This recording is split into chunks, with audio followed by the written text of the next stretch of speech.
Donc dans cette vidéo, je vais vous montrer comment on fabrique un serveur Minecraft Forge. Donc c'est Minecraft avec des mods.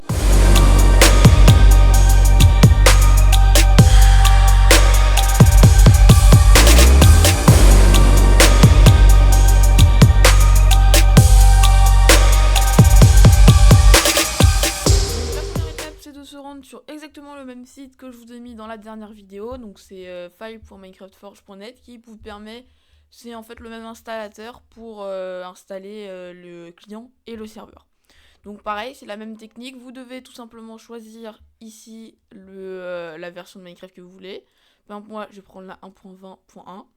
Vous cliquez sur le download recommended, vous cliquez sur installer ici. Vous patientez comme d'habitude les 5 secondes. Ensuite, c'est comme d'habitude, il y a un installateur qui se télécharge. Vous l'ouvrez. Vous dites OK au machin ici. Ensuite, vous ne sélectionnez pas install client, mais vous sélectionnez install serveur. Ensuite, vous allez sur les 3 petits points ici. Vous allez par exemple dans votre bureau. Donc moi, par exemple, j'allais dans serveur Minecraft. Je vais créer un nouveau dossier que je vais appeler tuto. Et je vais faire open et ensuite je vais cliquer sur OK. Ensuite il faut patienter un petit bout de temps, ça prend un peu de temps et ensuite on se retrouve lorsque c'est fini. Vous aurez un message qui vous dit que tout est bon, vous cliquez sur OK. Ensuite vous allez dans votre dossier qui était créé, vous allez de nouveau dans le petit dossier que j'ai créé qui s'appelait tuto et vous allez avoir plusieurs fichiers. Donc le premier truc à aller, c'est dans user jvm args.txt.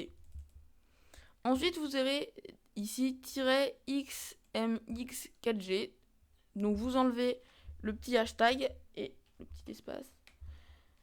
Ou non, vous pouvez laisser tout simplement l'espace. Vous, au niveau du 4, là, c'est le nombre de RAM qui est alloué à votre serveur.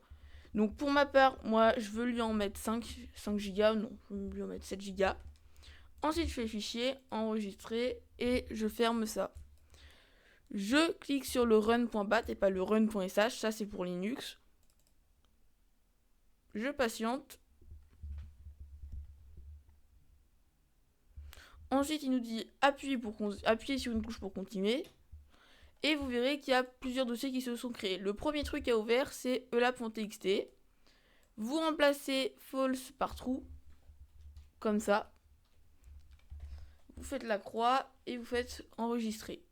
Vous réappuyez sur run.sh. Cette fois-ci, normalement, ça va prendre un peu plus de temps parce que cette fois-ci, vous avez accepté le là, donc il va se mettre à générer la map. Vous aurez cette petite fenêtre Minecraft Server qu'il ne faut surtout pas fermer parce que si vous cliquez sur la croix, ça éteint le serveur en fait. Ça fait comme si vous avez exécuté la commande stop. Donc cette fenêtre, soit vous pouvez l'agrandir pour voir un peu mieux les commandes ici.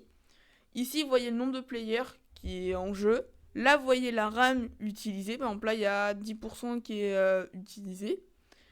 Et là, vous avez ce qui est affiché dans le terminal, c'est-à-dire ici.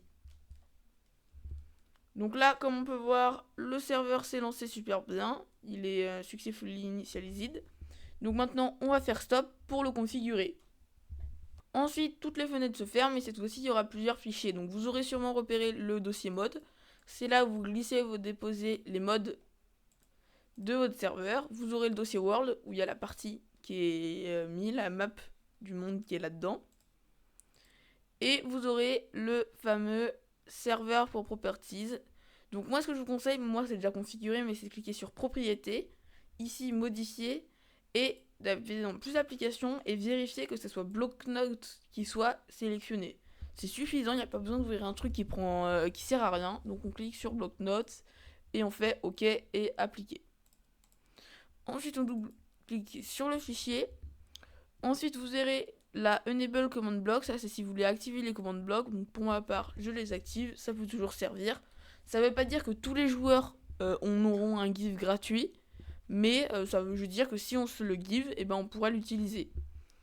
Ensuite, ici, si vous mettez Game Mode Survival, ça va être le mode lorsqu'on rejoint la partie. Ça ne vous empêchera pas de vous mettre en mode créatif. Ensuite, le Max Player, je vous conseille de le mettre à 5. Parce que si vous mettez par exemple 1 million, le jeu affichera qu'il y a 1 million, mais ça veut pas dire que l'ordinateur pourra tenir 1 million de joueurs. Ici, c'est le mot qui sera affiché lorsque vous rejoignez une partie. Moi, juste marketé. Non, même tuto. Et ensuite, il n'y a pas grand truc à modifier. Ensuite, on fait enregistrer et on fait la croix.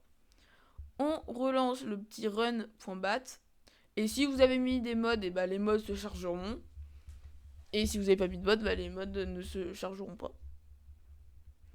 Donc pour le tuto, je vais faire un exemple avec le mode Security Craft. Donc bon, là je vais le fermer le machin. Donc je vais mettre le mode Security Craft. Alors hop. Copier. Et je vais le remettre dans le dossier mode du serveur. Et maintenant, si je lance le run.bat, vous verrez que le mode que j'ai mis va se charger. Comme d'habitude, il y a ça qui s'ouvre. C'est un peu plus clair comme on peut voir. Et vous voyez que là, c'est bon, le serveur est lancé avec le mode. Donc bien évidemment, si c'est un mode qui rajoute des blocs, donc le mode doit être présent sur le client. Donc c'est-à-dire que vous devez aussi rajouter le mode sur le serveur client. Donc voilà pour ce petit tuto. A plus dans une prochaine vidéo.